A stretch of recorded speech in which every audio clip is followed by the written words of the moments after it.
এবার এমন একটি অস্ত্র সামনে এনেছে তেহরান যা প্রতিরোধ করা প্রায় অসম্ভব বলে মনে করছেন অনেক সামরিক বিশ্লেষক। শব্দের গতির বহুগুণ দ্রুত গতির হাইপারসনিক মিসাইল এখন হামলার জন্য প্রস্তুত, এমন বার্তাই দিয়েছে ইরানের সামরিক নেতৃত্ব।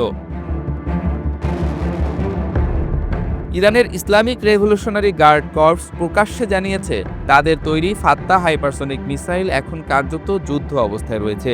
এই মিসাইলের গতি শব্দের গতির ১৩ থেকে ১৫ গুণ। সহজ ভাষায় বলতে গেলে এই মিসাইলের গতি ঘন্টায় প্রায় ১৫,০০০ কিলোমিটার পর্যন্ত পৌঁছাতে পারে।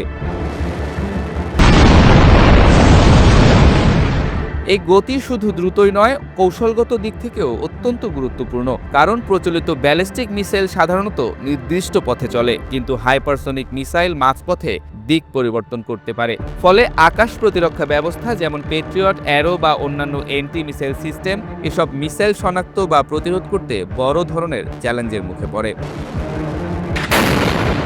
ইরানের দাবি অনুযায়ী ফাত্তা মিসাইলের পাল্লা প্রায় ১৪০০ কিলোমিটার, অর্থাৎ মধ্যপ্রাচ্যের বহু গুরুত্বপূর্ণ সামরিক ঘাঁটি, বিমান ঘাঁটি এবং কৌশলগত স্থাপনা এর আওতার মধ্যে পড়ে।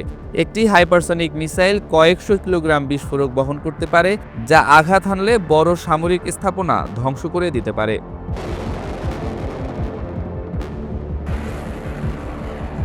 ইরানের সামরিক বিশ্লেষকরা বলছেন এই মিসাইল শুধু দ্রুতগতির নয়, এটি এমনভাবে ডিজাইন করা হয়েছে যাতে শত্রুর রাডার ও প্রতিরক্ষা ব্যবস্থাকে বিভ্রান্ত করা যায়। উচ্চ গতিতে উড়ে যাওয়ার পাশাপাশি এটি শেষ মুহূর্তে দিক পরিবর্তন করতে পারে, ফলে লক্ষ্যবস্তুতে আঘাত হানার সম্ভাবনা অনেক বেশি থাকে।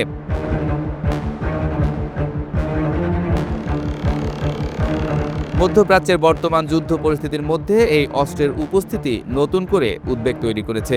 কারণ ইরান দীর্ঘদিন ধরেই তাদের ভূগর্ভস্থ টানেল ও মিসাইল ঘাঁটিতে বিভিন্ন ধরনের অস্ত্র মজুত রেখেছে। সামরিক পর্যবেক্ষকদের মতে প্রয়োজন হলে সেখান থেকেই দ্রুত এই হাইপারসনিক মিসাইল উৎক্ষেপণ করা সম্ভব।